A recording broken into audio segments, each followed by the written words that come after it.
ಓಂ ಶಾಂತಿ. ಇಂದಿನ ಮುರಳಿಯ ದಿನಾಂಕ 22/9/2025. ಪ್ರಾತಃ ಮುರಳಿ. ಓಂ ಶಾಂತಿ. ಬಾಪ್ತಾದ ಮಧುಬನ. ಮಧುರ ಮಕ್ಕಳೇ, ತಮ್ಮ ಹೃದಯದ ಮೇಲೆ ಕೈಯನ್ನಿಟ್ಟು ಕೇಳಿಕೊಳ್ಳಿ. ತಂದೆಯು ಏನನ್ನೂ ತಿಳಿಸುತ್ತಾರೆಯೋ ಅದೆಲ್ಲವೂ ಮೊದಲು ನಾವು ತಿಳಿದಿದ್ದೇವೆ. ಏನೆಲ್ಲವನ್ನು ಕೇಳಿದ್ದೀರಿ ಅದನ್ನು ಅರ್ಥಸಹಿತವಾಗಿ ತಿಳಿದುಕೊಂಡು ಖುಷಿಯಲ್ಲಿರಿ. ಪ್ರಶ್ನೆ: ನಿಮ್ಮ ಈ ಬ್ರಾಹ್ಮಣ ಧರ್ಮದಲ್ಲಿ ಎಲ್ಲದಕ್ಕಿಂತ ಹೆಚ್ಚು ಶಕ್ತಿ ಇದೆ, ಯಾವುದು ಮತ್ತು ಹೇಗೆ? ಉತ್ತರ: ನಿಮ್ಮ ಈ ಬ್ರಾಹ್ಮಣ ಧರ್ಮದಲ್ಲಿ ಇಡೀ ವಿಶ್ವದ ಸದ್ಗತಿಯನ್ನು ಶ್ರೀಮತದಂತೆ ಮಾಡುವ ಶಕ್ತಿ ಇದೆ. ಬ್ರಾಹ್ಮಣರೇ ಇಡೀ ವಿಶ್ವವನ್ನು ಶಾಂತವನ್ನಾಗಿ ಮಾಡುತ್ತಾರೆ. ತಾವು ಬ್ರಾಹ್ಮಣ ಕುಲಭೂಷಣರು, ದೇವತೆಗಳಿಗಿಂತಲೂ ಶ್ರೇಷ್ಠರಾಗಿದ್ದೀರಿ. ನಿಮಗೆ ತಂದೆಯ ಮೂಲಕ ಈ ಶಕ್ತಿ ಸಿಗುತ್ತದೆ. ನೀವು ಬ್ರಾಹ್ಮಣರು ತಂದೆಗೆ ಸಹಯೋಗಿಗಳಾಗುತ್ತೀರಿ. ನಿಮಗೆ ಎಲ್ಲದಕ್ಕಿಂತ ದೊಡ್ಡ ಬಹುಮಾನ ಸಿಗುತ್ತದೆ. ನೀವು ಬ್ರಹ್ಮಾಂಡದ ಮಾಲೀಕರು ಮತ್ತು ಇಡೀ ವಿಶ್ವದ ಮಾಲೀಕರು ಸಹ ಆಗುತ್ತೀರಿ. ಓಂ ಶಾಂತಿ. ಮಧುರಾತಿ ಮಧುರ ಆತ್ಮೀಯ, ಬಹಳ ಕಾಲ ಅಗಲಿ ಹೋಗಿ ಮತ್ತೆ ಸಿಕ್ಕಿರುವಂತಹ ಮಕ್ಕಳ ಪ್ರತಿ ಆತ್ಮೀಯ ತಂದೆಯು ಕುಳಿತು ತಿಳಿಸಿಕೊಡುತ್ತಾರೆ. ಆತ್ಮೀಯ ತಂದೆಯು ಪ್ರತಿ 5,000 ವರ್ಷದಲ್ಲಿ ಒಮ್ಮೆ ಬರುತ್ತಾರೆ ಎಂಬುದನ್ನು ಆತ್ಮೀಯ ಮಕ್ಕಳು ತಿಳಿದಿದ್ದೀರಿ. ಕಲ್ಪ ಎಂಬ ಹೆಸರನ್ನು ನೀಡಲಾಗಿದೆ, ಅದನ್ನು ಹೇಳಬೇಕಾಗುತ್ತದೆ. ಈ ಡ್ರಾಮಾದ ಅಥವಾ ಸೃಷ್ಟಿಯ ಆಯುಷ್ಯು 5,000 ವರ್ಷಗಳಾಗಿದೆ. ಈ ಮಾತನ್ನು ಒಬ್ಬ ತಂದೆ ಕುಳಿತು ತಿಳಿಸಿಕೊಡುತ್ತಾರೆ. ಇದು ಎಂದೂ ಸಹ ಯಾವುದೇ ಮನುಷ್ಯರ ಬಾಯಿಂದ ಕೇಳಲು ಸಾಧ್ಯವಿಲ್ಲ. ತಾವು ಆತ್ಮೀಯ ಮಕ್ಕಳು ಕುಳಿತಿದ್ದೀರಿ. ನಾವೆಲ್ಲ ಆತ್ಮಗಳ ತಂದೆ ಒಬ್ಬರಾಗಿದ್ದಾರೆ ಎಂಬುದನ್ನು ತಿಳಿದಿದ್ದೀರಿ. ತಂದೆಯ ಮಕ್ಕಳಿಗೆ ಕುಳಿತು ತನ್ನ ಪರಿಚಯವನ್ನು ಕೊಡುತ್ತಾರೆ. ಯಾವುದನ್ನು ಯಾವ ಮನುಷ್ಯ ಮಾತ್ರರೂ ಕೊಡಲು ಸಾಧ್ಯವಿಲ್ಲ. ಪರಮಾತ್ಮ ಅಥವಾ ಭಗವಂತ ಎಂತಹ ವಸ್ತುವಾಗಿದ್ದಾರೆಂದು ಯಾರು ತಿಳಿದುಕೊಂಡಿಲ್ಲ. ಅವರನ್ನು ಪರಪಿತ ಎಂದು ಹೇಳುತ್ತಾರೆಂದರೆ ಅವರ ಬಗ್ಗೆ ಬಹಳ ಪ್ರೀತಿ ಇರಬೇಕು. ದಿವ್ಯಜ್ಞ ತಂದೆ ಇದ್ದಾರೆಂದರೆ ಅವರಿಂದ ಆಸ್ತಿಯೂ ಸಹ ಸಿಗಬಹುದು. ಹೆವನ್ಲಿ ಗಾಡ್ ಫಾದರ್ ಅಂದರೆ ಸ್ವರ್ಗದ ರಚಯಿತ ಪರಂಪಿತ ಪರಮಾತ್ಮ. ಇಂಗ್ಲಿಶಿನ ಅಕ್ಷರ ಚೆನ್ನಾಗಿದೆ. ಹೊಸ ಜಗತ್ತಿಗೆ ಸ್ವರ್ಗವೆಂದು, ಹಳೆ ಜಗತ್ತಿಗೆ ನರಕವೆಂದು ಕರೆಯಲಾಗುತ್ತದೆ. ಸ್ವರ್ಗವನ್ನು ಯಾರು ತಿಳಿದುಕೊಂಡಿಲ್ಲ, ಸನ್ಯಾಸಿಗಳಂತೂ ಒಪ್ಪುವುದೇ ಇಲ್ಲ. ತಂದೆಯು ಸ್ವರ್ಗದ ರಚಯಿತನೆಂದು ಅವರೆಂದೂ ಹೇಳುವುದಿಲ್ಲ. ಸ್ವರ್ಗದ ರಚಯಿತ ಪರಂಪಿತ ಪರಮಾತ್ಮ ಎಂಬ ಅಕ್ಷರವು ಬಹಳ ಮಧುರವಾಗಿದೆ ಮತ್ತು ಸ್ವರ್ಗ ಎಂಬುದು ಪ್ರಸಿದ್ಧವಾಗಿದೆ. ನೀವು ಮಕ್ಕಳ ಬುದ್ಧಿಯಲ್ಲಿ ಸ್ವರ್ಗ ಮತ್ತು ನರಕದ ಚಕ್ರವು, ಸೃಷ್ಟಿಯ ಆದಿ ಮಧ್ಯ ಅಂತ್ಯದ ಚಕ್ರವು ಸುತ್ತುತ್ತಾ ಇರುತ್ತದೆ. ಯಾರ್ಯಾರು ಸೇವಾದಾರಿಗಳಾಗಿದ್ದಾರೆ ಎಲ್ಲರೂ ಏಕರಸವಾದ ಸೇವಾದಾರಿಗಳಾಗುವುದಿಲ್ಲ. ನೀವು ನಿಮ್ಮ ರಾಜಧಾನಿಯನ್ನು ಮತ್ತೆ ಸ್ಥಾಪನೆ ಮಾಡುತ್ತಿದ್ದೀರಿ. ನಾವು ಆತ್ಮೀಯ ಮಕ್ಕಳ ತಂದೆಯ ಶ್ರೇಷ್ಠಾತಿ ಶ್ರೇಷ್ಠ ಮತದಂತೆ ನಡೆಯುತ್ತಿದ್ದೇವೆಂದು ಹೇಳುತ್ತೀರಿ. ಶ್ರೇಷ್ಠಾತಿ ಶ್ರೇಷ್ಠ ತಂದೆಯು ಶ್ರೀಮತವಾಗಿದೆ. ಶ್ರೀಮದ್ ಭಗವದ್ಗೀತೆಯು ಸಹ ಗಾಯನ ಮಾಡಲ್ಪಟ್ಟಿದೆ. ಇದು ಮೊದಲನೇ ನಂಬರಿನ ಶಾಸ್ತ್ರವಾಗಿದೆ. ತಂದೆಯ ಹೆಸರನ್ನು ಕೇಳುವುದರಿಂದಲೇ ತಕ್ಷಣ ಆಸ್ತಿ ನೆನಪಾಗುತ್ತದೆ. ಪರಂಪಿತನಿಂದ ಏನು ಸಿಗುತ್ತದೆ ಎಂಬುದನ್ನು ಪ್ರಪಂಚದಲ್ಲಿ ಯಾರಿಗೂ ತಿಳಿದಿಲ್ಲ. ಪ್ರಾಚೀನ ಯೋಗದಿಂದ ಹೇಳಲಾಗುತ್ತದೆ. ಆದರೆ ಪ್ರಾಚೀನ ಯೋಗವನ್ನು ಯಾರು ಕಲಿಸಿದರು? ಅವರಾದರೂ ಕೃಷ್ಣನೆಂದು ಹೇಳುತ್ತಾರೆ. ಏಕೆಂದರೆ ಗೀತೆಯಲ್ಲಿ ಕೃಷ್ಣನ ಹೆಸರನ್ನು ಹಾಕಿದ್ದಾರೆ. ತಂದೆಯೇ ರಾಜಯೋಗವನ್ನು ಕಲಿಸಿದ್ದರು. ಇದರಿಂದ ಎಲ್ಲರೂ ಮುಕ್ತಿ, ಜೀವನ್ಮುಕ್ತಿಯನ್ನು ಪಡೆಯುತ್ತಾರೆಂಬುದನ್ನು ತಿಳಿದುಕೊಂಡಿದ್ದೀರಿ. ಭಾರತದಲ್ಲಿಯೇ ಶಿವತಂದೆಯು ಬಂದಿದ್ದರು. ಅವರ ಜಯಂತಿಯನ್ನು ಸಹ ಆಚರಿಸುತ್ತಾರೆ. ಆದರೆ ಗೀತೆಯಲ್ಲಿ ಹೆಸರು ಇಲ್ಲದೆ ಇರುವುದರಿಂದ ಮಹಿಮೆಯು ಇಲ್ಲದಂತಾಗಿದೆ. ಯಾರಿಂದ ಇಡೀ ಜಗತ್ತಿಗೆ ಸುಖ ಶಾಂತಿ ಸಿಗುತ್ತದೆ?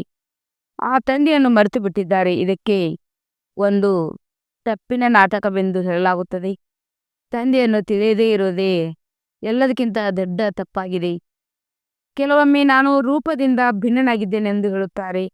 ಮತ್ತೆ ಕೆಲವೆಡೆ ಮತ್ಸ್ಯಾವರ ಕರ್ಮಾವತಾರ ಎಂದು ಹೇಳುತ್ತಾರೆ. ಕೆಲವೆಡೆ ಮತ್ಸ್ಯಾವತಾರ, ಕರ್ಮಾವತಾರ ಎಂದು ಹೇಳುತ್ತಾರೆ. ಕಲ್ಲು ಮಣ್ಣಿನಲ್ಲಿಯೂ ಇದ್ದಾರೆಂದು ಹೇಳುತ್ತಾರೆ. ತಪ್ಪಿನಲ್ಲಿ ತಪ್ಪುಗಳಾಗುತ್ತಾ ಹೋಗುತ್ತಾರೆ. ಕೆಳಗಿಳಿಯುತ್ತಾ ಬರುತ್ತಾರೆ. ಕಲೆಗಳು ಕಡಿಮೆಯಾಗುತ್ತಾ ಹೋಗುತ್ತದೆ. ತಮೋ ಪ್ರಧಾನರಾಗುತ್ತಾ ಹೋಗುತ್ತಾರೆ. ಡ್ರಾಮಾದ ಪ್ಲಾನುಸಾರ ತಂದೆಯು ಸ್ವರ್ಗದ ರಚಯಿತ. ಯಾರು ಭಾರತವನ್ನು ಸ್ವರ್ಗದ ಮಾಲೀಕರನ್ನಾಗಿ ಮಾಡಿದ್ದರು ಅವರನ್ನು ಕಲ್ಲು ಮಣ್ಣಿನಲ್ಲಿ ಇದ್ದಾರೆಂದು ಹೇಳಿಬಿಡುತ್ತಾರೆ. ನೀವು ಏಣಿಯನ್ನು ಹೇಗೆ ಇಳಿಯುತ್ತಾ ಬಂದಿದ್ದೀರಿ ಎಂಬುದು ಯಾರಿಗೂ ಸಹ ತಿಳಿದಿಲ್ಲ. ಡ್ರಾಮಾ ಎಂದರೇನು ಎಂದು ಕೇಳುತ್ತಿರುತ್ತಾರೆ. ಈ ಪ್ರಪಂಚವು ಯಾವಾಗಿನಿಂದ ಮಾಡಲ್ಪಟ್ಟಿದೆ, ಹೊಸ ಸೃಷ್ಟಿ ಯಾವಾಗಿತ್ತು ಎಂದರೆ ಲಕ್ಷಾಂತರ ವರ್ಷಗಳ ಹಿಂದೆ ಇತ್ತೆಂದು ಹೇಳುತ್ತಾರೆ. ಹಳೆಯ ಪ್ರಪಂಚ ಇನ್ನೂ ಬಹಳ ವರ್ಷಗಳಿರುತ್ತದೆ ಎಂದು ತಿಳಿದಿದ್ದಾರೆ. ಇದಕ್ಕೆ ಅಜ್ಞಾನದ ಅಂಧಕಾರವೆಂದು ಹೇಳಲಾಗುತ್ತದೆ. ಜ್ಞಾನಾಂಜನವನ್ನು ಸದ್ಗುರು ಕೊಟ್ಟರು, ಅಜ್ಞಾನ ಅಂಧಕಾರವನ್ನು ವಿನಾಶವಾಯಿತೆಂದು ಗಾಯನವಿದೆ. ರಚಯಿತ ತಂದೆಯು ಅವಶ್ಯವಾಗಿ ಸ್ವರ್ಗವನ್ನು ರಚಿಸುತ್ತಾರೆ ಎಂಬುದು ನೀವು ತಿಳಿದಿದ್ದೀರಿ. ತಂದೆಯೇ ಬಂದು ನರಕವನ್ನು ಸ್ವರ್ಗವನ್ನಾಗಿ ಮಾಡುತ್ತಾರೆ. ರಚಯಿತ ತಂದೆಯೇ ಬಂದು ಸೃಷ್ಟಿಯ ಆದಿ ಮಧ್ಯ ಅಂತ್ಯದ ಜ್ಞಾನವನ್ನು ತಿಳಿಸುತ್ತಾರೆ. ಬರುವುದು ಸಹ ಅಂತ್ಯದಲ್ಲಿ ಸಮಯ ಹಿಡಿಸುತ್ತದೆ ಅಲ್ಲವೇ? ನೆನಪಿನ ಯಾತ್ರೆಯಲ್ಲಿ ಎಷ್ಟು ಸಮಯ ಹಿಡಿಸುತ್ತದೆಯೋ ಅಷ್ಟು ಜ್ಞಾನದಲ್ಲಿ ಸಮಯ ಹಿಡಿಸುವುದಿಲ್ಲ. 84 ಜನ್ಮಗಳ ಕಥೆಯು ಒಂದು ಕಥೆಯಾಗಿದೆ. ಹೇಗೆ ಒಂದು ಕಥೆ ಇದೆ? ಇಲ್ಲಿಗೆ 5,000 ವರ್ಷದ ಮೊದಲು ಯಾರ ರಾಜ್ಯವಿತ್ತು? ಆ ರಾಜ್ಯವು ಎಲ್ಲಿಗೆ ಹೋಯಿತು? ನೀವು ಮಕ್ಕಳಿಗೆ ಎಲ್ಲದರ ಜ್ಞಾನವಿದೆ. ನೀವು ಎಷ್ಟು ಸಾಧಾರಣರು? ಅಜಾಮಿಳರಂಥ ಪಾಪಿ ಅಹಲ್ಯರು, ಕುಬ್ಜೆಯರು, ಬಿಲ್ಲಿನಿಯರು ಅವರನ್ನು ಸಹ ಎಷ್ಟೊಂದು ಶ್ರೇಷ್ಠರನ್ನಾಗಿ ಮಾಡುತ್ತೀರಿ. ನೀವು ಎಂಥವರಾಗಿದ್ದೀರಿ ಎಂದು ತಂದೆ ತಿಳಿಸುತ್ತಾರೆ. ಹಳೆಯ ಪ್ರಪಂಚದ ಸ್ಥಿತಿ ನೋಡಿ ಏನಾಗಿದೆ. ಮನುಷ್ಯರು ಏನನ್ನೂ ಸಹ ತಿಳಿದುಕೊಂಡಿಲ್ಲ. ಸೃಷ್ಟಿ ಚಕ್ರವು ಹೇಗೆ ಸುತ್ತುತ್ತದೆ? ತಂದೆ ತಿಳಿಸುತ್ತಾರೆ. ನೀವು ತಮ್ಮ ಹೃದಯದ ಮೇಲೆ ಕೈಯಿಟ್ಟು ಕೇಳಿಕೊಳ್ಳಿ. ಮೊದಲು ಇದು ತಿಳಿದಿತ್ತೇ? ಏನೂ ಇಲ್ಲ. ಈಗ ತಿಳಿದಿದೆ. ತಂದೆಯು ಪುನಃ ಬಂದು ನಮಗೆ ವಿಶ್ವದ ರಾಜ್ಯಭಾಗ್ಯವನ್ನು ಕೊಡುತ್ತಾರೆ. ವಿಶ್ವದ ರಾಜ್ಯಭಾಗ್ಯವು ಹೇಗಿರುತ್ತದೆ ಎಂಬುದನ್ನು ಯಾರ ಬುದ್ಧಿಯಲ್ಲಿಯೂ ಬರುವುದಿಲ್ಲ. ವಿಶ್ವವೆಂದರೆ ಇಡೀ ಪ್ರಪಂಚ. ತಂದೆಯು ನಮಗೆ ಇಂತಹ ರಾಜ್ಯವನ್ನು ಕೊಡುತ್ತಾರೆ. ಅದನ್ನು ಅರ್ಧ ಕಲ್ಪದವರೆಗೆ ನಮ್ಮಿಂದ ಯಾರೂ ಕಸಿದುಕೊಳ್ಳಲು ಸಾಧ್ಯವಿಲ್ಲ. ಅಂದ ಮೇಲೆ ಮಕ್ಕಳಿಗೆ ಎಷ್ಟೊಂದು ಖುಷಿ ಇರಬೇಕು. ತಂದೆಯಿಂದ ಎಷ್ಟು ಬಾರಿ ರಾಜ್ಯವನ್ನು ತೆಗೆದುಕೊಂಡಿದ್ದೀರಿ? ತಂದೆಯು ಸತ್ಯ ಆಗಿದ್ದಾರೆ, ಸತ್ಯ ಶಿಕ್ಷಕನೂ ಆಗಿದ್ದಾರೆ, ಸದ್ಗುರು ಆಗಿದ್ದಾರೆ ಎಂದು ಕೇಳಿರುವುದೇ ಇಲ್ಲ. ಈಗ ಅರ್ಥ ಸಹಿತವಾಗಿ ನೀವು ತಿಳಿದುಕೊಳ್ಳುತ್ತೀರಿ. ನೀವು ಮಕ್ಕಳಾಗಿದ್ದೀರಿ ಅಂದ ಮೇಲೆ ತಂದೆಯನ್ನು ಸಹಜವಾಗಿ ನೆನಪು ಮಾಡಬಹುದು. ಈಗಂತೂ ಬಾಲ್ಯದಲ್ಲಿಯೇ ಗುರುಗಳನ್ನು ಮಾಡಿಕೊಳ್ಳುತ್ತಾರೆ. ಗುರುಗಳ ಚಿತ್ರಗಳನ್ನು ಮಾಡಿ ಕೊರಳಲ್ಲಿ ಹಾಕಿಕೊಳ್ಳುತ್ತಾರೆ ಮತ್ತು ಮನೆಯಲ್ಲಿಟ್ಟುಕೊಳ್ಳುತ್ತಾರೆ. ಇಲ್ಲಿ ಆಶ್ಚರ್ಯವೇನೆಂದರೆ ತಂದೆ, ಶಿಕ್ಷಕ, ಸದ್ಗುರು ಎಲ್ಲವೂ ಒಬ್ಬರೇ ಆಗಿದ್ದಾರೆ. ತಂದೆಯು ತಿಳಿಸುತ್ತಾರೆ, ನಾನು ಜೊತೆ ಕರೆದುಕೊಂಡು ಹೋಗುತ್ತೇನೆ. ನೀವು ಏನು ಓದುತ್ತೀರೆಂದು ಯಾರಾದರೂ ಪ್ರಶ್ನೆ ಮಾಡಿದರೆ ತಿಳಿಸಿ. ನಾವು ಹೊಸ ಪ್ರಪಂಚದಲ್ಲಿ ರಾಜ್ಯಭಾಗ್ಯವನ್ನು ಪ್ರಾಪ್ತಿ ಮಾಡಿಕೊಳ್ಳಲು ರಾಜಯೋಗವನ್ನು ಓದುತ್ತೇವೆ. ಇದು ರಾಜಯೋಗವಾಗಿದೆ. ಹೇಗೆ ಬ್ಯಾರಿಸ್ಟರ್ ಓದೋ ಬುದ್ಧಿಯೋಗವು ಅವಶ್ಯವಾಗಿ ಬ್ಯಾರಿಸ್ಟರ್ ಕಡೆ ಹೋಗುತ್ತದೆ. ಶಿಕ್ಷಕರನ್ನು ಅವಶ್ಯವಾಗಿ ವಿದ್ಯಾರ್ಥಿಗಳು ನೆನಪು ಮಾಡುತ್ತಾರಲ್ವೇ? ನಾವು ಸ್ವರ್ಗದ ರಾಜ್ಯಭಾಗ್ಯವನ್ನು ಪ್ರಾಪ್ತಿ ಮಾಡಿಕೊಳ್ಳುವುದಕ್ಕಾಗಿಯೇ ಓದುತ್ತೇವೆಂದು ನೀವು ಹೇಳುತ್ತೀರಿ. ಅಂದಾಗ ಯಾರು ಓದಿಸುತ್ತಾರೆ? ಶಿವ ಭಗವಂತ. ಅವರ ಹೆಸರು ಒಂದೇ ಆಗಿದೆ. ಅದೇ ನಡೆದು ಬಂದಿದೆ. ರಥಕ್ಕಂತೂ ಹೆಸರಿಲ್ಲ. ನನ್ನ ಹೆಸರಾಗಿದೆ ಶಿವ. ತಂದೆಯು ಶಿವ ಮತ್ತು ರಥವು ಬ್ರಹ್ಮನೆಂದು ಹೇಳುತ್ತಾರೆ. ನೀವೀಗ ತಿಳಿದುಕೊಂಡಿದ್ದೀರಿ. ಇದು ಎಷ್ಟು ವಿಚಿತ್ರವಾಗಿದೆ. ಶರು ಒಂದೇ ಆಗಿದೆ. ಇದಕ್ಕೆ ಭಾಗ್ಯಶಾಲಿ ರಥವೆಂದು ಏಕೆ ಹೇಳುತ್ತಾರೆ? ಏಕೆಂದರೆ ಶಿವ ತಂದೆಯ ಪ್ರವೇಶತೆಯಾಗಿದೆ. ಅಂದ ಮೇಲೆ ಅವಶ್ಯವಾಗಿ 2 ಆತ್ಮಗಳಲ್ಲವೇ? ಇದು ನಿಮಗೆ ತಿಳಿದಿದೆ. ಮತ್ತಾರಿಗಿದು ಸಂಕಲ್ಪದಲ್ಲಿಯೂ ಬರುವುದಿಲ್ಲ. ಭಗೀರಥನು ಗಂಗೆಯನ್ನು ಕರೆತಂದನೆಂದು ತೋರಿಸುತ್ತಾರೆ. ಯಾವ ನೀರನ್ನು ತಂದನು? ಏನನ್ನು ತಂದರು? ಯಾರು ತಂದರು? ಯಾರು ಪ್ರವೇಶ ಮಾಡಿದ್ದಾರೆ? ಇದೆಲ್ಲವನ್ನು ನೀವು ಪ್ರತ್ಯಕ್ಷದಲ್ಲಿ ನೋಡುತ್ತೀರಿ. ತಂದೆಯು ಪ್ರವೇಶ ಮಾಡಿದರಲ್ಲವೇ? ಮನುಷ್ಯನಲ್ಲಿ ನೀರು ಪ್ರವೇಶವಾಗಲು ಸಾಧ್ಯವೇ? ಜಡೆಯಿಂದ ನೀರು ಬರುವುದಕ್ಕೂ ಸಾಧ್ಯವೇ? ಈ ಮಾತುಗಳನ್ನು ಕುರಿತು ಮನುಷ್ಯರು ಎಂದೂ ಆಲೋಚನೆಯನ್ನೇ ಮಾಡುವುದಿಲ್ಲ. ಧರ್ಮವೇ ಶಕ್ತಿ ಎಂದು ಹೇಳಲಾಗುತ್ತದೆ. ಧರ್ಮದಲ್ಲಿ ಶಕ್ತಿ ಇದೆ ಎಂದಾಗ ತಿಳಿಸಿ. ಎಲ್ಲದಕ್ಕಿಂತ ಹೆಚ್ಚು ಶಕ್ತಿಯು ಯಾವ ಧರ್ಮದಲ್ಲಿದೆ? ಬ್ರಾಹ್ಮಣದಲ್ಲಿಯಾ? ಹಾ, ಇದು ಸರಿಯಾಗಿದೆ. ಏನೆಲ್ಲ ಶಕ್ತಿಗಳಿವೆಯೋ ಅದು ಬ್ರಾಹ್ಮಣ ಧರ್ಮದಲ್ಲಿದೆ. ಮತ್ಯಾವುದೇ ಧರ್ಮದಲ್ಲಿ ಶಕ್ತಿ ಇಲ್ಲ. ನೀವೀಗ ಬ್ರಾಹ್ಮಣರಾಗಿದ್ದೀರಿ. ಬ್ರಾಹ್ಮಣರಿಗೆ ತಂದೆಯಿಂದ ಶಕ್ತಿ ಸಿಗುತ್ತದೆ. ಇದರಿಂದ ನೀವು ವಿಶ್ವದ ಮಾಲೀಕರಾಗುತ್ತೀರಿ. ನಿಮ್ಮಲ್ಲಿ ಎಷ್ಟು ದೊಡ್ಡ ಶಕ್ತಿ ಇದೆ. ನಾವು ಬ್ರಾಹ್ಮಣರಾಗಿದ್ದೇವೆಂದು ನೀವು ಹೇಳುತ್ತೀರಿ. ಆದರೆ ಇದು ಯಾರ ಬುದ್ಧಿಯಲ್ಲಿಯೂ ಕುಳಿತುಕೊಳ್ಳುವುದಿಲ್ಲ. ಬಲೆ ವಿರಾಟ ರೂಪದ ಚಿತ್ರವನ್ನು ಮಾಡಿದ್ದಾರೆ, ಆದರೆ ಅದು ಅರ್ಥವಾಗಿದೆ. ಮುಖ್ಯ ರಚಯಿತ ಮತ್ತು ಅವರ ಮೊದಲ ರಚನೆಯನ್ನು ಯಾರೂ ತಿಳ್ಕೊಂಡಿಲ್ಲ. ತಂದೆಯು ರಚಯಿತನಾಗಿದ್ದಾರೆ, ಮತ್ತೆ ಬ್ರಾಹ್ಮಣ ಋಷಿಕೆಗೆ ಸಮಾನರಾಗಿದ್ದೀರಿ. ಇವರಲ್ಲಿ ಶಕ್ತಿ ಇಲ್ಲ, ಕೇವಲ ತಂದೆಯನ್ನು ನೆನಪು ಮಾಡುವುದರಿಂದ ಶಕ್ತಿ ಸಿಗುತ್ತದೆ. ಮಕ್ಕಳಂತೂ ಅವಶ್ಯವಾಗಿ ನಂಬರ್ ವಾರ್ ಆಗುತ್ತಿರಲಿವೆ. ನೀವು ಈ ಪ್ರಪಂಚದಲ್ಲಿ ಸರ್ವೋತ್ತಮ ಬ್ರಾಹ್ಮಣ ಕುಲಭೂಷಣರಾಗಿದ್ದೀರಿ. ದೇವತೆಗಳಿಗಿಂತಲೂ ಶ್ರೇಷ್ಠರಾಗಿದ್ದೀರಿ. ಈಗ ನಿಮಗೆ ಶಕ್ತಿ ಸಿಗುತ್ತದೆ. ಎಲ್ಲರಿಗಿಂತ ಹೆಚ್ಚಿನ ಶಕ್ತಿಯು ಬ್ರಾಹ್ಮಣರದಿಗಿದೆ. ಬ್ರಾಹ್ಮಣರು ಏನು ಮಾಡುತ್ತಾರೆ? ಇಡೀ ವಿಶ್ವವನ್ನು ಶಾಂತವನ್ನಾಗಿ ಮಾಡಿಬಿಡುತ್ತೀರಿ. ನಿಮ್ಮ ಧರ್ಮವು ಹೀಗಿದೆ. ಶ್ರೀಮತದ ಮೂಲಕ ಸರ್ವರ ಸದ್ಗತಿ ಮಾಡುತ್ತೀರಿ. ಆದ್ದರಿಂದಲೇ ತಂದೆ ತಿಳಿಸುತ್ತಾರೆ, ನಿಮ್ಮನ್ನು ತನಗಿಂತಲೂ ಶ್ರೇಷ್ಠರನ್ನಾಗಿ ಮಾಡುತ್ತೇನೆ. ನೀವು ಬ್ರಹ್ಮಾಂಡಕ್ಕೂ ಮಾಲೀಕರು, ವಿಶ್ವಕ್ಕೂ ಮಾಲೀಕರಾಗುತ್ತೀರಿ. ಇಡೀ ವಿಶ್ವದ ಮೇಲೆ ರಾಜ್ಯಭಾರ ಮಾಡುತ್ತೀರಿ. ಭಾರತ ನಮ್ಮ ದೇಶವಾಗಿದೆ ಎಂದು ಹಾಡುತ್ತಾರಲ್ಲವೇ? ಕೆಲವೊಮ್ಮೆ ಮಹಿಮೆಯ ಈ ಗೀತೆಯನ್ನು ಹಾಡುತ್ತಾರೆ. ಇನ್ನು ಕೆಲವೊಮ್ಮೆ ಭಾರತದ ಸ್ಥಿತಿ ಏನಾಗಿದೆ ಎಂದು ಹೇಳುತ್ತಾರೆ. ಭಾರತವು ಯಾವಾಗ ಇಷ್ಟು ಶ್ರೇಷ್ಠವಾಗಿತ್ತು ಎಂಬುದನ್ನು ತಿಳಿದುಕೊಂಡಿಲ್ಲ. ಸ್ವರ್ಗ ಅಥವಾ ನರಕವು ಎಲ್ಲಿದೆಯಲ್ಲವೆಂದು ಮನುಷ್ಯರು ತಿಳಿಯುತ್ತಾರೆ. ಯಾರಿಗೆ ವಾಹನ, ಹಣ ಇತ್ಯಾದಿ ಇದೆ ಎಂದರೆ ಅವರು ಸ್ವರ್ಗದಲ್ಲಿದ್ದಾರೆಂದು ಹೇಳುತ್ತಾರೆ. ಆದರೆ ಹೊಸ ಪ್ರಪಂಚಕ್ಕೆ ಸ್ವರ್ಗವೆಂದು ಹೇಳಲಾಗುತ್ತದೆ ಎಂಬುದನ್ನು ತಿಳಿದುಕೊಂಡಿಲ್ಲ. ಇಲ್ಲಿ ಎಲ್ಲವನ್ನೂ ಕಲಿಯಬೇಕಾಗಿದೆ. ವಿಜ್ಞಾನದ ಕಲೆಯೂ ಸಹ ಸತ್ಯುಗದಲ್ಲಿ ಕೆಲಸಕ್ಕೆ ಬರುತ್ತದೆ. ಈ ವಿಜ್ಞಾನವು ಅಲ್ಲಿ ಸುಖ ಕೊಡುತ್ತದೆ. ಇಲ್ಲಾದರೆ ಇವೆಲ್ಲದರಿಂದ ಅಲ್ಪಕಾಲದ ಸುಖವಿದೆ. ಅಲ್ಲಿ ನೀವು ಮಕ್ಕಳಿಗಾಗಿ ಸ್ಥಿರವಾದ ಸುಖವು ಪ್ರಾಪ್ತಿಯಾಗುವುದು. ಇಲ್ಲಿಂದಲೇ ಎಲ್ಲವನ್ನು ಕಲಿಯಬೇಕಾಗಿದೆ. ಇದನ್ನು ಮತ್ತೆ ಸಂಸ್ಕಾರದಲ್ಲಿ ತೆಗೆದುಕೊಂಡು ಹೋಗುತ್ತೀರಿ. ಯಾವುದೇ ಹೊಸ ಆತ್ಮಗಳು ಬರುವುದಿಲ್ಲ. ಇಲ್ಲಿನ ಮಕ್ಕಳೇ ವಿಜ್ಞಾನದ ಕಲೆಯನ್ನು ಕಲಿತು ಅಲ್ಲಿಗೆ ಹೋಗುತ್ತೀರಿ. ಬಹಳ ಬುದ್ಧಿವಂತರಾಗಿ ಬಿಡುತ್ತೀರಿ. ಎಲ್ಲ ಸಂಸ್ಕಾರವನ್ನು ತೆಗೆದುಕೊಂಡು ಹೋಗುತ್ತೀರಿ. ಮತ್ತೆ ಅಲ್ಲಿ ಕೆಲಸಕ್ಕೆ ಬರುವುದಿಲ್ಲ. ಮತ್ತೆ ಅಲ್ಲಿ ಕೆಲಸಕ್ಕೆ ಬರುವುದು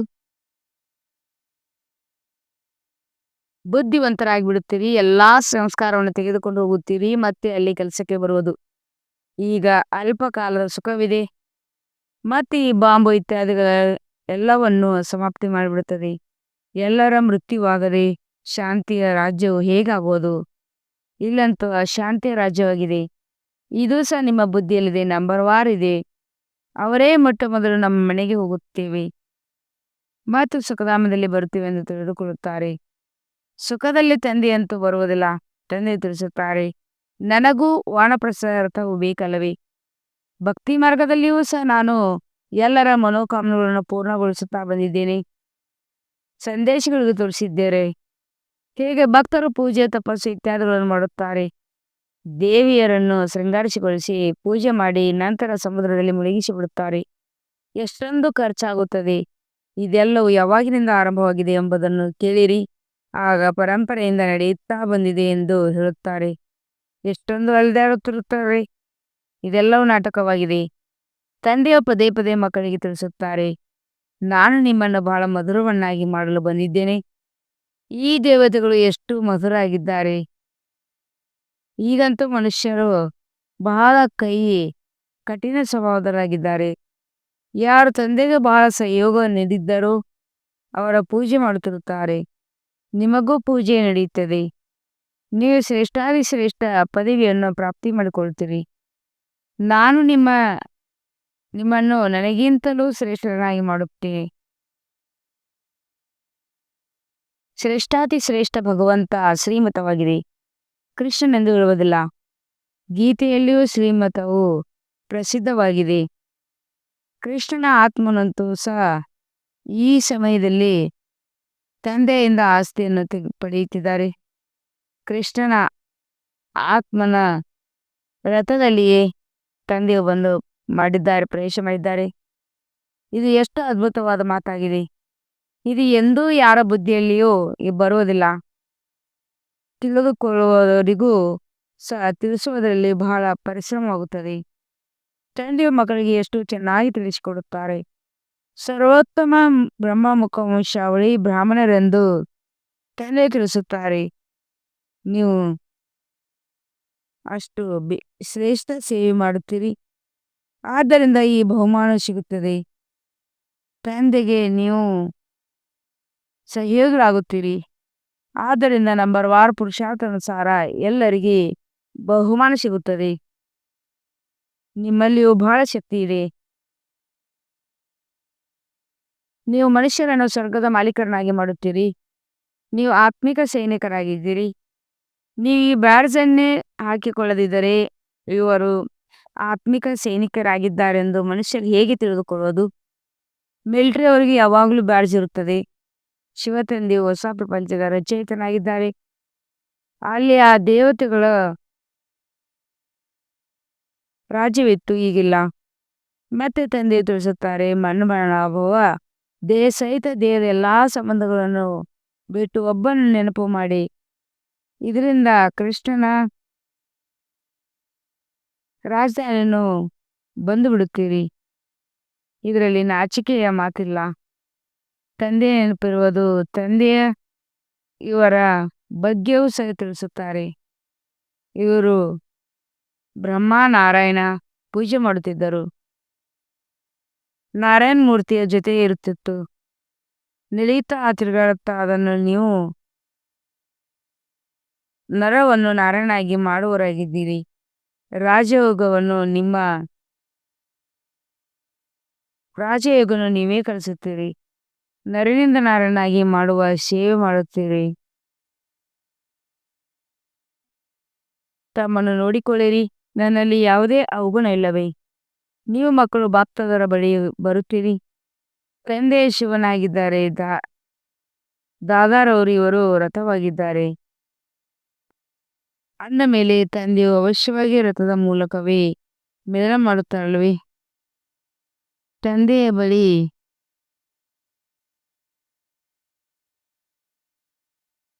ರಿಫ್ರೆಶ್ ಆಗಲು ಬರುತ್ತೀರಿ.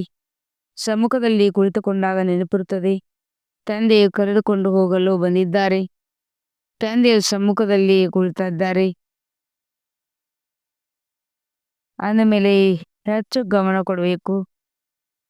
ತಮ್ಮ ನೆನಪಿನ ಯಾತ್ರೆಯನ್ನು ನೀವು ನಿಮ್ಮ ಸೇವಾಸ್ಥಾನಗಳಲ್ಲಿಯೂ ನಿತ್ಯವೂ ಕೊಳ್ಳಬಹುದು. ಒಳ್ಳೆಯದು. ಮಧುರಾತಿ ಮಧುರ ಅಗಲಿ ಹೋಗಿ ಮರಳಿ ಸಿಕ್ಕಿರುವ ಮಕ್ಕಳ ಪ್ರತಿ ಮಾತೃತ್ವ ಬಾಪ್ತದರ ನೆನಪು, ಪ್ರೀತಿ ಹಾಗೂ ಸುಪ್ರಭಾತ. ಆತ್ಮಿಕ ಮಕ್ಕಳಿಗೆ ಆತ್ಮಿಕ ತಂದೆಯೇ ನಮಸ್ತೆ. हम रूहानी बच्चों की रूहानी बापसादा को याद प्यार और गुड मॉर्निंग और नमस्ते नमस्ते नमस्ते. शुक्रिया बाबा, शुक्रिया. ವಹಾ ಬಾಬಾ ವಹಾ. ಧಾರಣೆಗಾಗಿ ಮುಖ್ಯ ಸಾರ 1 ಪಾಯಿಂಟ್. ತಮ್ಮನ್ನು ನೋಡಿಕೊಳ್ಳಿ, ನನ್ನಲ್ಲಿ ಯಾವುದೇ ಅವಗುಣ ಇಲ್ಲದೆ ಹೇಗೆ ದೇವತೆಗಳು ಮೊದಲಾಗಿ ಇದ್ದಾರೆ ಅದೇ ರೀತಿ ಮೊದಲನಾಗಿದ್ದಾನೆ. ತಂದೆಯ ಶ್ರೇಷ್ಠಾತಿ ಶ್ರೇಷ್ಠ ಮತದಂತೆ ನಡೆದು ತಮ್ಮ ರಾಜಧಾನಿಯನ್ನು ಸ್ಥಾಪನೆ ಮಾಡಬೇಕಾಗಿದೆ. ಸರ್ವೀಸೇಬಲ್ ಆಗಲು ಸೃಷ್ಟಿಯ ಆದಿ ಮಧ್ಯ ಅಂತ್ಯದ ಸ್ವರ್ಗದ ಮತ್ತು ನರಕದ ಜ್ಞಾನವನ್ನು ಬುದ್ಧಿಯಲ್ಲಿ ತಿರುಗಿಸಬೇಕಾಗಿದೆ. ವರದಾನ: ಈಶ್ವರೀಯ ಸೇವಾದಾರಿಯ ಸ್ಮೃತಿಯ ಮೂಲಕ ಸಹಜ ನೆನಪಿನ ಅನುಭವ ಮಾಡುವಂತಹ ಸಹಜ ಯೋಗಿ. ವಿವರಣೆ ಆಗಿದೆ. ಈಶ್ವರೀಯ ಸೇವಾದಾರಿ ಅರ್ಥಾತ್ ಖುದಾ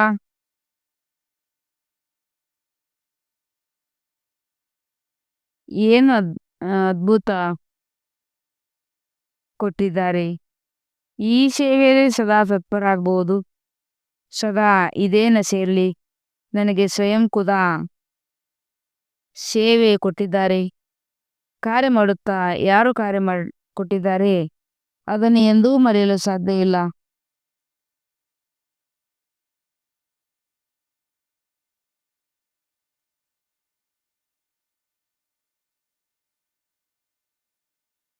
ಮತ್ತು ಕರುಣಾ ಸೇವೆಯಲ್ಲಿಯೂ ಸಹ ಇವೆ.